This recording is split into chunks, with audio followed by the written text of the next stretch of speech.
El 31 de octubre finalizaría la quinta y última fase de la reapertura económica, según lo estableció el gobierno en el decreto ejecutivo número 32, que fue la modificación del decreto 31. Ambos fueron declarados inconstitucionales por la sala esta tarde. La razón es que se considera que el órgano ejecutivo, por medio del ministro de Salud, invade funciones del órgano legislativo al expedir un decreto ejecutivo que materialmente es una ley, sin que dicha autoridad tenga competencia constitucional para legislar. Además, la sentencia deja claro que el órgano ejecutivo en nuestro país no tiene competencia para dictar normas que limiten derechos fundamentales, mucho menos que los suspenda, tal y como se ejemplifica en la resolución. La regulación de derechos es la intervención más leve y puede hacerla el órgano ejecutivo, mediante decretos. La limitación de derechos es una intervención moderada y solo puede hacerla la Asamblea Legislativa mediante ley.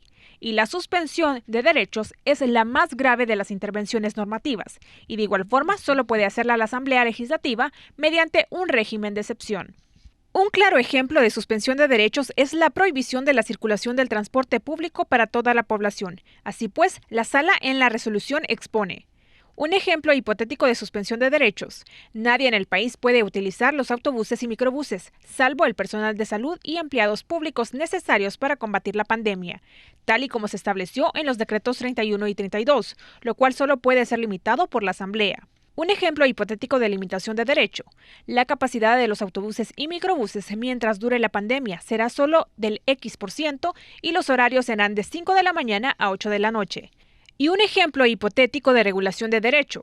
Las personas que utilicen transporte público deberán utilizar mascarillas o cualquier otra indumentaria que pueda evitar el contagio del COVID-19. Solo podrá ir una persona por asiento para que exista un adecuado distanciamiento.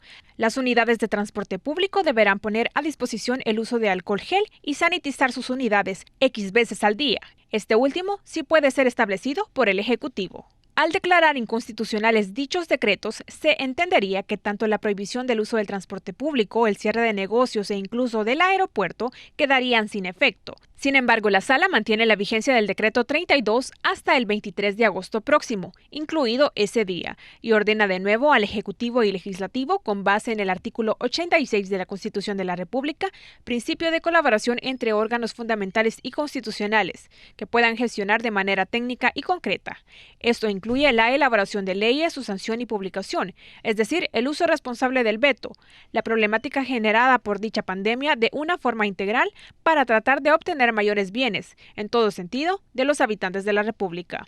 Ante tal resolución, el presidente Nayib Bukele publicó en su Twitter: la Sala de lo Constitucional acaba de declarar inconstitucionales las fases de reapertura económica. En todos los países del mundo, los gobiernos ordenan las reaperturas gradualmente para controlar la pandemia. En El Salvador, hoy eso también es inconstitucional. ¿Ya no les importa nada? En un tuit más agregó: ¿caos ante las elecciones? ¿Esa es la estrategia?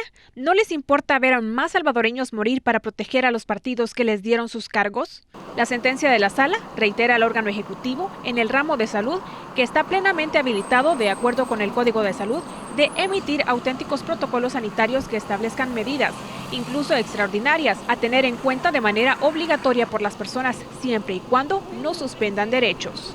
Para el noticiero, Ingrid Castellanos.